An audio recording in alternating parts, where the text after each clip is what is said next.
Hi everyone, ಇದು ಶುಕ್ರವಾರ ದಿನದ ಮಿನಿ ವ್ಲಾಗು. ಸೊ ಪೂಜಾ ಮನೆಯಲ್ಲಿ ಕೆಲವೊಂದಷ್ಟು ತಪ್ಪುಗಳನ್ನು ನಾವು ಮಾಡ್ತೀವಿ ಪೂಜೆ ಮಾಡುವಾಗ. ಸೊ ಅದು ಯಾವುದಪ್ಪ ಅಂತಂದರೆ, ಮೊದಲನೇದಾಗಿ ಕಳಶವನ್ನು ಸ್ಥಾಪನೆ ಮಾಡ್ತೀವಿ ಅಲ್ವಾ. ಸೊ ಕಳಶ ಸ್ಥಾಪನೆ ಮಾಡುವಾಗ ಯಾವುದೇ ಕಾರಣಕ್ಕೂ ಸ್ಟೀಲ್ ಇಂದ ಯೂಸ್ ಮಾಡಿರುವಂಥ ಯಾವುದೇ ಪಾತ್ರೆನ ಯೂಸ್ ಮಾಡೋದು ಒಳ್ಳೆಯದಲ್ಲ.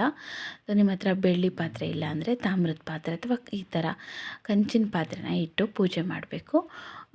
ಸ್ಟೀಲ್ಗೆ ತುಂಬ ಕಬ್ಬಣ ಹಾಕಿರ್ತಾರೆ. ಸೊ ಹಾಗಾಗಿ ನೆಗೆಟಿವ್ ಎನರ್ಜಿನ ಅದು ಆಕರ್ಷಣೆ ಮಾಡುತ್ತೆ. ಹಾಗಾಗಿ ಯಾವುದೇ ಕಾರಣಕ್ಕೂ ಸ್ಟೀಲನ್ನು ಯೂಸ್ ಮಾಡಬೇಡಿ.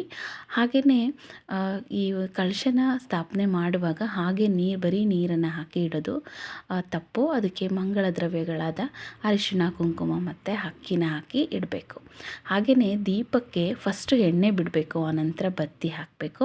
ಫಸ್ಟ್ ಬತ್ತಿಯನ್ನು ಹಾಕಿಬಿಟ್ಟು ಆನಂತರ ಎಣ್ಣೆ ಬಿಡೋದು ಅದು ಕೂಡ ಒಳ್ಳೆಯದಲ್ಲ. ಹಾಗೆ ತುಪ್ಪದ ಬತ್ತಿ ಏನಿದೆ ಅದನ್ನು ಕೂಡ ಅಷ್ಟೇ 2 ಬತ್ತಿ ಹಾಕಬೇಕು. ಹಾಗೆ ನಾರ್ಮಲ್ ಬತ್ತಿನೂ ಅಷ್ಟೇ ಜೋಡಿ ಬತ್ತಿನೇ ಹಾಕಿ ದೀಪವನ್ನು ಹಚ್ಚಬೇಕು. ಒಂಟಿ ಬತ್ತಿಯಿಂದ ಯಾವುದೇ ಕಾರಣಕ್ಕೂ ದೀಪನ ಹಚ್ಚೋದಕ್ಕೆ ಹೋಗಬೇಡಿ.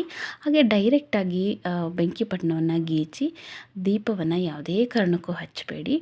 ಈ ರೀತಿಯಾಗಿ ಗಂಧದ ಕಡ್ಡಿನ ಉಪಯೋಗಿಸ್ಕೊಂಡು ದೀಪ ಹಚ್ಚೋದು ತುಂಬಾ ಒಳ್ಳೆಯದು. ಹಾಗೆ ಪೂಜೆ ಮಾಡುವಾಗ ತುಪ್ಪದ ದೀಪ ಹಚ್ಚೋದನ್ನು ಮರಿಬೇಡಿ. ಇದು ಒಳ್ಳೆಯ ಪಾಸಿಟಿವ್ ಎನರ್ಜಿಯನ್ನು ತಂದುಕೊಡುತ್ತೆ. ವಿಡಿಯೋ ಇಷ್ಟ ಆದರೆ ಪೇಜನ್ನು ಫಾಲೋ ಮಾಡಿ, ಹಾಗೆ ಲೈಕ್ ಮಾಡಿ.